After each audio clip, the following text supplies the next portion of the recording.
Sak-en si Dikson. Nagapuak si isa ay simple ay panagbiag.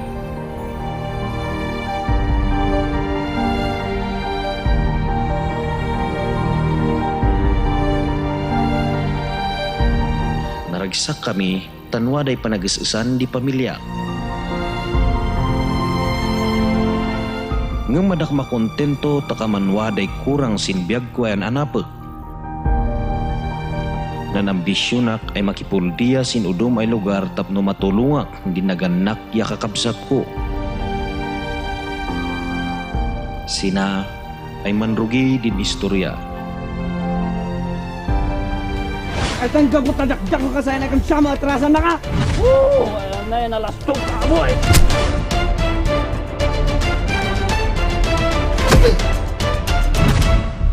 Pati biyag ko at kaya kay sugal tapno magunod ko din pamakawan ay kedkedawa.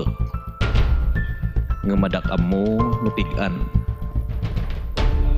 Adak mas daaw, tangga pumut lang sa ninamamag ko, sinapalpalabas.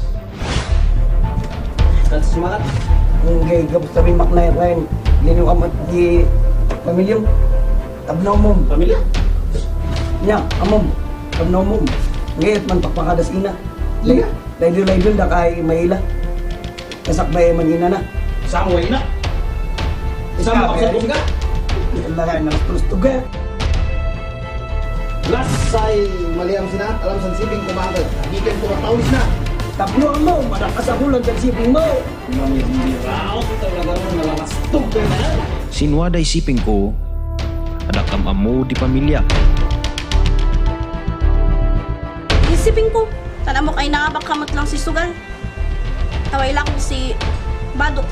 Naibang surat mo, nagapo si Man Mirmiraut ay pamilyam. Bukas isa di beranda to na, sibing kasing!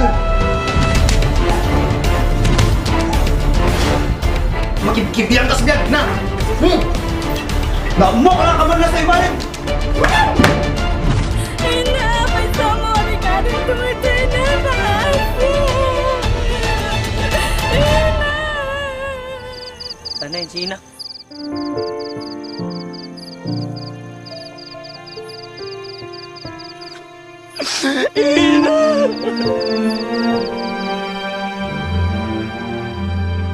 Ngudwani adak amono intoy turunga. Tan adiak in pateg din banor di pamilya.